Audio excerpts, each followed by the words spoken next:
Hello viewers, I am Deepthi. Welcome to the concluding part of Physics ICSE Class 10 Specimen Paper for the year 2025. Starting with question number 7, part 1 from chapter Machines. A block and tackle system of pulleys has velocity ratio 4. The velocity ratio 4 means हमारे पास 4 number of pulleys will be there.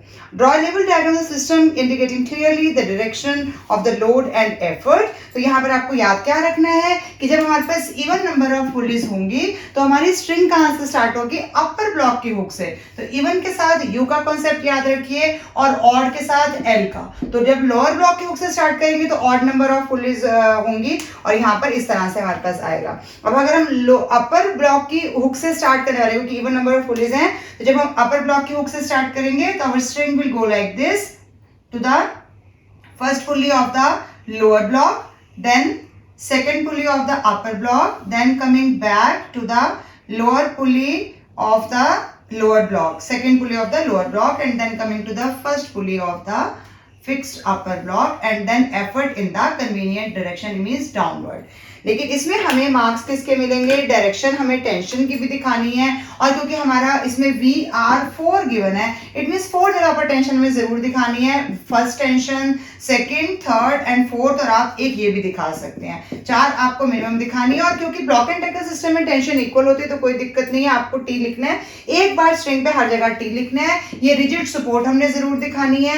Load पे नीचे का arrow जरूर mention करना है. इनके बीच में आपने ये फिक्स पॉइंट दिखाने हैं और अगर आपके पास टाइम एक्स्ट्रा है तो आप पुल्ली को इस तरह से डबल शेडिंग करके भी दिखा सकते हैं, बट उसके कोई एक्स्ट्रा मार्क्स नहीं है तो आप उसको इग्नोर भी कर सकते हैं. आपके स्ट्रिंग के मार्क्स दिए जाएंगे. Now B part, calculate the potential energy of the load 100 kgf lifted by this pulley to a height 5 meter. तो बस आपको पोटेंशियल एनर्जी करने हैं, इसके अंदर बताना है. तो पोटेंशियल एनर्जी को हम लोग अभी हमने करा ही है, U is equal to mgh हो गया. मास हमें क्वेश्चन में दिया ही गया है, सब कुछ दिया गया है. तो 100 है, G 10 है और h हमें 5 दी गई है. तो कितना हो जाएगा 5000 और ऐसा यूनिट इज जूल. तो 5000 joule is the potential energy in this case. तो नॉर्मल अंडरस्टैंडिंग रिकॉल क्वेश्चन है लेकिन इवैल्यूएशन के लिए आपको अपने कैलकुलेशन पे बिल्कुल अच्छे से फोकस करना है. Now coming to second part which is from chapter sound. Normally जो हमारा क्वेश्चन नंबर 7 बनाया जाता है वो चैप्टर साउंड से ही होता है, लेकिन साउंड में इन्होंने एक पार्ट मशीन का डाला क्योंकि थर्ड आपका जो फर्स्ट यूनिट है उसमें 3 चैप्टर्स है, तो 3 चैप्टर्स कवर करने के लिए किसी और के साथ भी उनके थोड़े से क्वेश्चंस डाले जाते हैं. क्योंकि साउंड टोटल मिलाकर 11 मार्क्स कैरी कर रहा है तो उसके 2 मार्क्स यहाँ पर हो गए, यानी कि 3 और 4 मार्क्स 7 मार्क्स का क्या हो गया, बाकी कंपल्सरी सेक्शन में भी चला गया. Now coming to second part. A person standing in front of a cliff fires a gun and hears its echo after 3 seconds. If the speed of the sound in air is 36 meter per second, calculate the distance of the person from the cliff. Now D is equal to formula you know VT upon 2.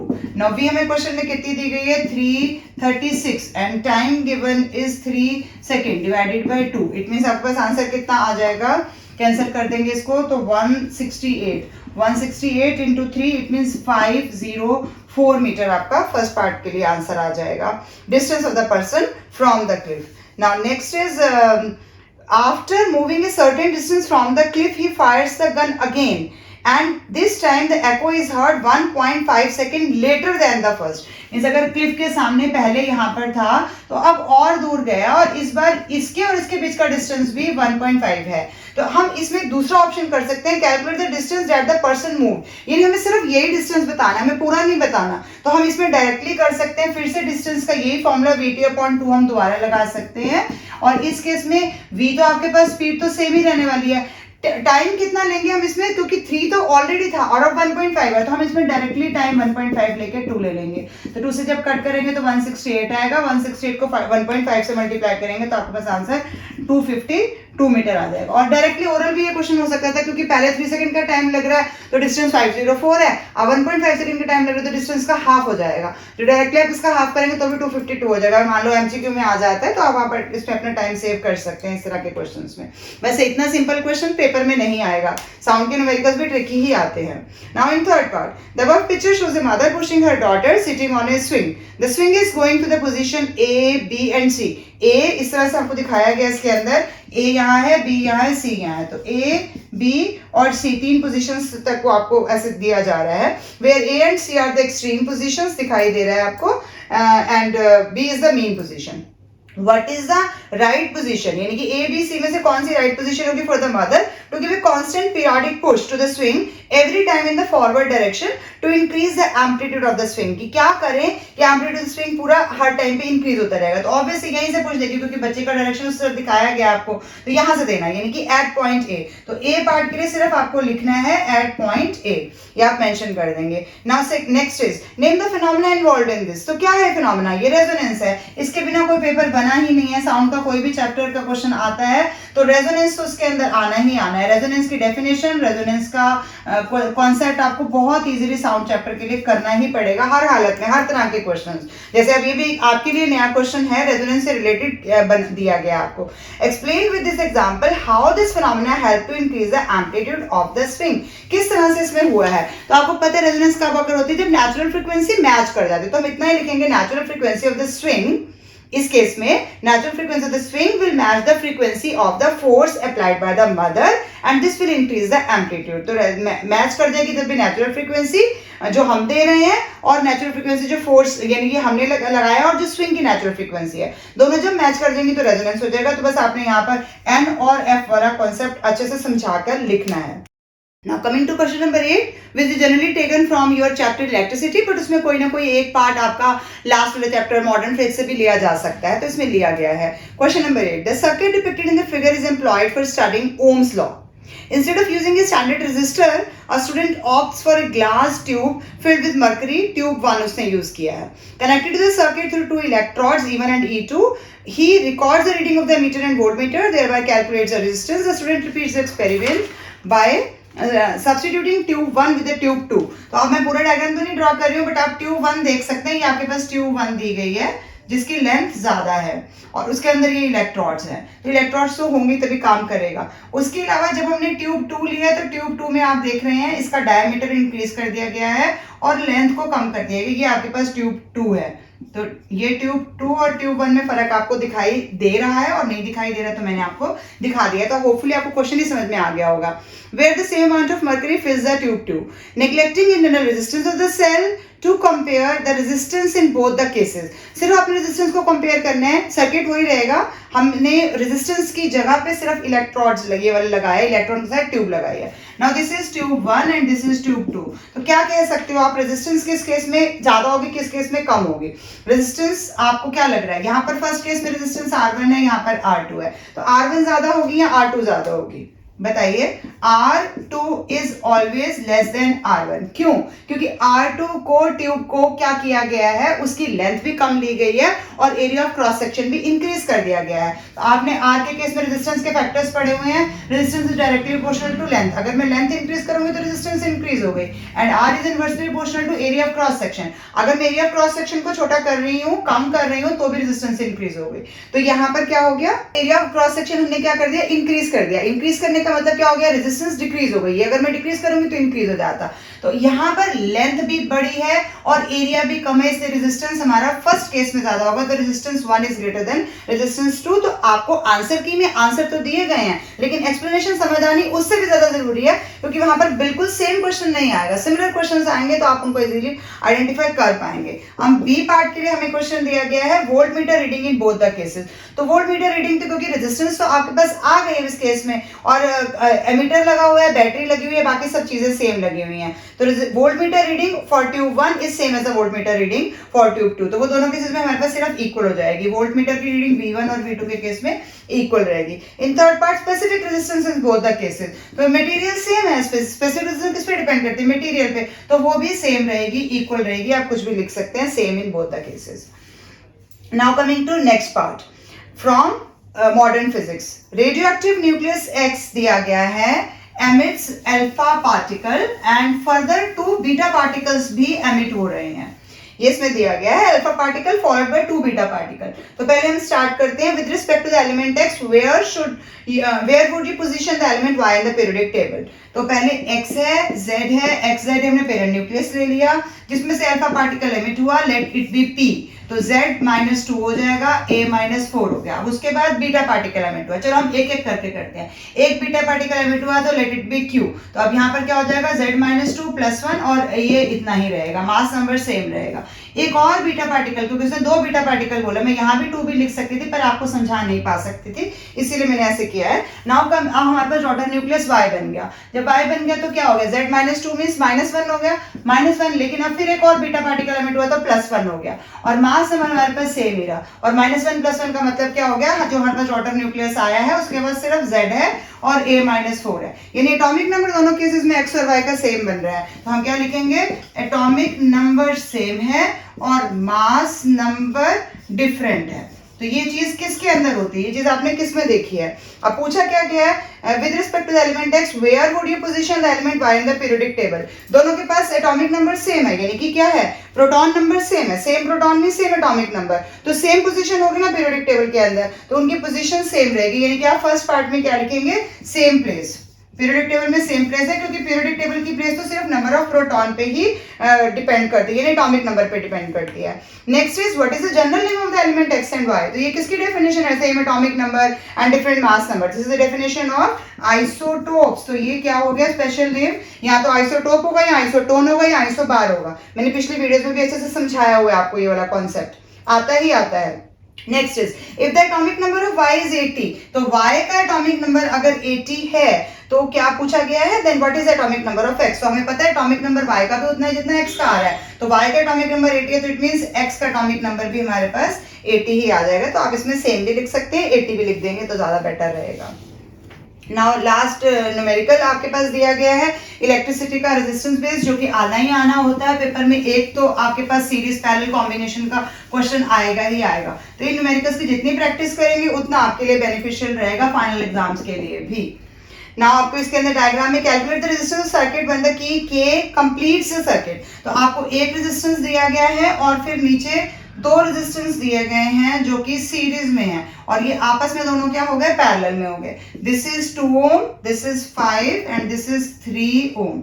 और बाकी circuit को complete करने के लिए यहाँ पर K की लगी हुई है और पॉजिटिव टर्मिनल, नेगेटिव टर्मिनल, और इसकी EMF यहाँ पर हमें दी गई है 4 वोल्ट और internal resistance is 0.4 ohm. This is the given data. Now calculate the resistance of the circuit. तो सबसे पहले हम क्या चेक करते हैं इसमें, सीरीज। तो सीरीज में अगर हम करेंगे तो कौन है, 5 और 3, तो 5 + 3 मींस 8 ओम हो जाएगा। पैरेलल कॉम्बिनेशन की बात करेंगे तो क्या आ रहा है हमारे पास, 1/2 + 1/8, इट मींस 8 हो गया। 2 4 8 मींस 1 में 5/8 हो गया। तो पैरेलल कॉम्बिनेशन का आंसर कितना हो गया, ये तो 1/RP का होता है ना, इस केस में 1/R का आंसर ये होता है, तो कितना हो जाएगा 8/5। उसका रेसिप्रोकल हमने लेना है, या फिर आप दूसरा फॉर्मूला लगा सकते हैं।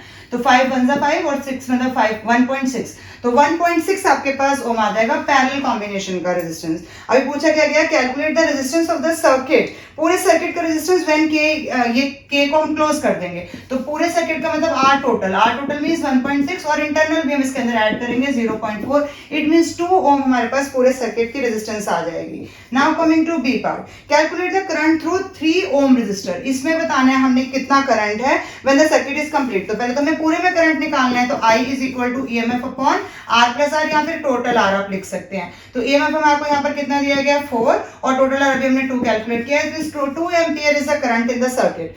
नाउ नेक्स्ट 3 ओम में कितना आएगा, 3 ओम में कितना आएगा, इसको हम कैसे कैलकुलेट करते हैं, current through 3 ohm resistor is, आप पूरी स्टेटमेंट लिख सकते हैं, मैं यहाँ पर 3 ओम लिख के छोड़ रही हूँ। Current to 3 ohm resistor is कितना होगा, जो इसके पैरेलल कॉम्बिनेशन में है, यानी कि 2 ओम हम ऊपर लिखेंगे, नीचे हम दोनों को प्लस कर देंगे, मीन कितना है 2 है और नीचे वाली ब्रांच में कितना है 8 है, और टोटल मल्टीप्लाई करेंगे जितना करंट है सर्किट में, इज इक्वल टू कितना आ जाएगा 2/10 इंटू 2, यानी कि 4/10, यानी कि 0.4।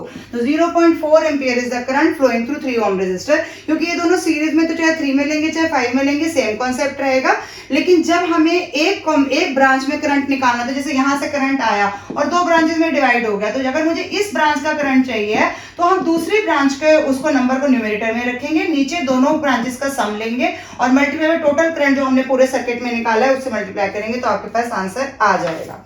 Now coming to last question, जो कि आपका हीट चैप्टर से लिया जाता है हमेशा ही। क्वेश्चन नंबर 9 आपका हीट यानी कैलोरीमेट्री से लिया गया क्वेश्चन है। हाँ, उसमें कोई एक आध पार्ट किसी और चैप्टर का भी मार्क्स को कंप्लीट करने के लिए लिया जा सकता है। सो इसका first part, what mass of ice at 0 degree Celsius added to 2.1 kg of water. तो कितना दिया गया है हमें वाटर का? 2.1 kg। तो एक तरफ हमें वाटर दिया गया है और वाटर का मास 2.1 kg गिवन है।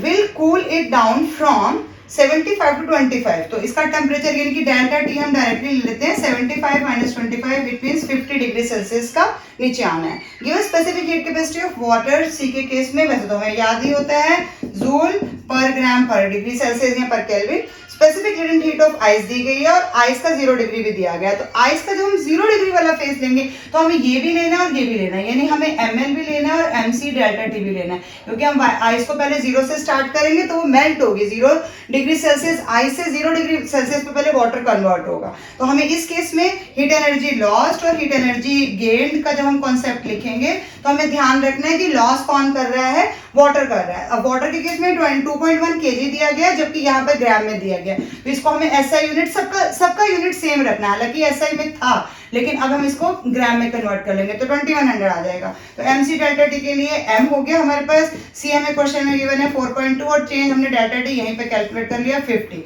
अब गेन कौन कर रहा है? आइस गेन कर रहा है, लेकिन आइस गेन करने के लिए हमें ml भी लगाना है और mc डेल्टा टी भी लगाना है। तो इस तरह की वैल्यू को हम कैलकुलेट कर सकते हैं, या इसको थोड़ा सा और सिंप्लीफाई करने के लिए, क्योंकि इसका मास हमें अभी नहीं पता है, तो इसके मास को हम कॉमन ले लेते हैं। L के केस में लेटेंट हीट आइस की 336 है, वो भी हमें गिवन है, प्लस C कितना हो गया? वाटर वाला ही हमने लेना है 4.2 into delta T. Delta T means हमारा इसका टेम्परेचर कितना ऊपर गया, कितना ऊपर जाएगा जो फाइनल है। 75 - 25 हमने लिया था, यहाँ पर हम 25 - 0 लेंगे, तो इट मीन्स 25 आपके पास यहाँ पर डेल्टा टी आ जाएगा आइस के केस में। अब इसको थोड़ा और सिंप्लीफाई करने के लिए यहाँ पर हमारे पास 4.2 है, यहाँ पर भी 4.2 है, तो 336 को अगर हम 4.2 से डिवाइड करते हैं तो हमारे पास आंसर आता है 80। तो यहाँ पर मैं m और 4.2 को कॉमन ले रही हूँ, 80 आ जाएगा, और ये 4.2 भी बाहर कॉमन आ गया, अंदर 25 आ जाएगा। इस तरह से यहाँ पर भी 2100 है, 50 है और साथ में 4.2 है। अब ये 4.2 कैंसिल हो जाएगा, कैलकुलेशन इजी हो जाएगी। 21 को 50 से मल्टीप्लाई करेंगे आपके पास, और नीचे ये वाला सारा आंसर आपका नीचे आ जाएगा। 80 और 25 का 105 हो गया, तो m का आंसर डिवाइडेड बाय 105 हो गया, और ऊपर अगर हमने कैलकुलेट किया तो हमारे पास आ रहा है 105,000। तो ये कैंसिल करेंगे तो आपके पास 1 के आगे 3 zeros यानी कि 1000। तो मास इज इक्वल टू 1000 ग्राम, या अगर हम लोग हमने ग्राम में कन्वर्ट किया है तो या फिर 1 kg भी हम लिख सकते हैं। तो 1000 ग्राम आ जाएगा, या फिर 1 kg में भी आप आंसर दे सकते हैं इस केस में। तो सिंपल अंडरस्टैंडिंग और इवैल्यूएशन बेस्ड क्वेश्चन था ये भी। नेक्स्ट पार्ट में आपके पास ग्राफ बेस्ड क्वेश्चन आया। अगर आपने मेरी हीट की वीडियो देखी है लास्ट ईयर की, तो उसमें मैंने इस तरह का सिमिलर ही क्वेश्चन आपके साथ डिस्कस भी किया हुआ है, और यही नहीं, इसके साथ इसके जैसे और भी बहुत क्वेश्चन हमने डिस्कस किए हुए हैं। तो यहाँ आपके पास ये इतना आ रहा है, आपने बताना है कि टेम्परेचर हम कौन सा किसके लिए ले रहे हैं। 60 है और यहाँ पर 150 है, तो इस तरफ हमारे पास टेम्परेचर लिया गया है डिग्री सेल्सियस में, और this axis time is taken. So the temperature range in which diagram shows a cooling curve for a substance, state the temperature at which the substance condenses। तो कंडेंसेशन कितने में हो रही है? कंडेंसेशन का मतलब भी क्या होता है? Steam is converting to water. तो कंडेंसेशन हो रही है यानी कि स्टीम वाटर में कन्वर्ट हो रही है। तो यहाँ पर कहाँ स्टीम है? यहाँ पर स्टीम है और ये वाटर में कन्वर्ट होना स्टार्ट हो गई हुई है यहाँ पे। तो इट मींस हमारा टेम्परेचर कितना आएगा? हम सिर्फ ए पार्ट के लिए कितना लिखेंगे?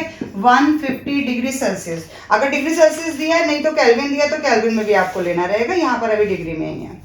Next is the temperature range in which substance is in liquid state. तो लिक्विड स्टेट ये पूरा का पूरा लिक्विड स्टेट, ये यहाँ से यहाँ तक ये पूरा लिक्विड में ही है। तो इट मीन्स हमारा लिक्विड रेंज का टेम्परेचर का रेंज कितना आ जाएगा?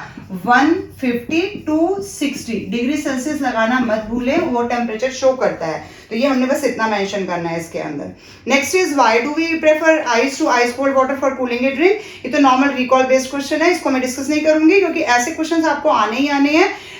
आप कैलोरीमेट्री चैप्टर जब करेंगे तो दोनों तरफ आपके पास ए एक्सरसाइज में भी बी एक्सरसाइज में भी रीजनिंग टाइप क्वेश्चन आएंगे, और एक क्वेश्चन पेपर में जरूर आता है, बिल्कुल सेम नहीं भी आएगा तो सिमिलरली आएगा ही आएगा वैसा। तो हमने वो अच्छे से लर्न कर लेना। यहाँ पर सिर्फ एक की वर्ड है आपके लिए, high specific latent heat. High specific latent heat of ice यानी कितना होता है? 336 जूल, ये आपका कीवर्ड है, उसी का 1 मार्क आपको मिल जाएगा।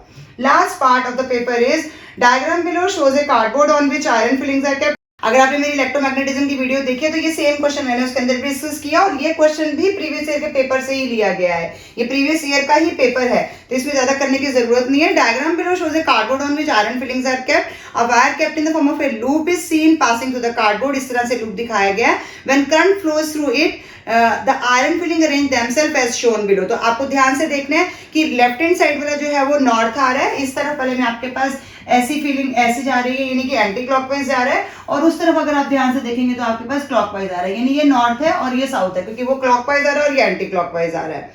When current flows through it, the iron fillings arrange themselves as shown below with the direction of magnetic field. State the polarity of the battery at A and B.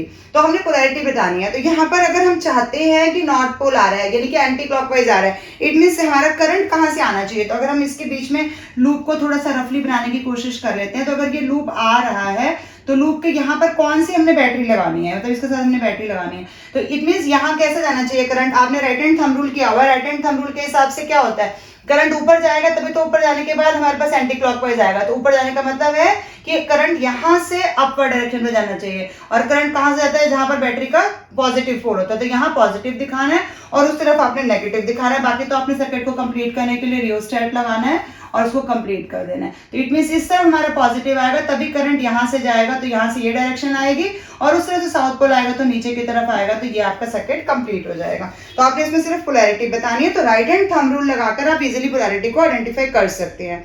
State the effect on the magnetic field if an iron rod is held along the axis of the coil. तो अगर हमने iron rod को रख दिया है तो क्या हो जाएगा, मैग्नेटिक फील्ड बिकम स्ट्रॉन्गर हो जाएगा, स्ट्रेंथ इंक्रीज हो जाएगी, लिख सकते हैं, मैग्नेटिक फ्लक्स इंक्रीज हो जाएगा, इंटेंसिटी इंक्रीज हो जाएगी मैग्नेटिक फील्ड की. ऐसा कोई भी एक आंसर आप दे सकते हैं. Last part is state one way to change the polarity of the coil. तो polarity of the coil change करने के लिए हमें क्या करना है, interchange the polarity of the terminals. तो पोलैरिटी मतलब टर्मिनल्स में मैं ए को बी की तरफ और बी को ए की तरफ ले जाऊंगी तो इंटरचेंज हो जाएगी पोलैरिटी, या फिर मैं करंट की डायरेक्शन को रिवर्स कर दूं, इतना भी आप लिख सकते हैं. Last is decrease the strength of the magnetic field around the coil. अब हमने स्ट्रेंथ को डिक्रीज करना है. तो डिक्रीज करने का मतलब क्या है, decreasing the strength of the current in the coil. हम करंट को इंक्रीज करते हैं तो स्ट्रेंथ इंक्रीज होती है, डिक्रीज करेंगे तो कम हो जाएगा. और करंट को डिक्रीज करने के लिए हमें कम बैटरी वोल्टेज वाली लगानी है. यहाँ पर बस इतना सा आपने लिखना है. तो normal understanding application based questions है. अंडरस्टैंडिंग से ही आप क्वेश्चन समझ में आएंगे. तो आप hopefully I am able to make you understand all the reasons behind these answers. Although answer key is attached with the question paper, but still explanation is required according to me. So that is why I have tried my best to explain all the answers. Still, if you have left with any doubt, you can ask me in the comment section. Thank you for watching till the end. Keep watching, sharing, and subscribe to my channel. Thank you.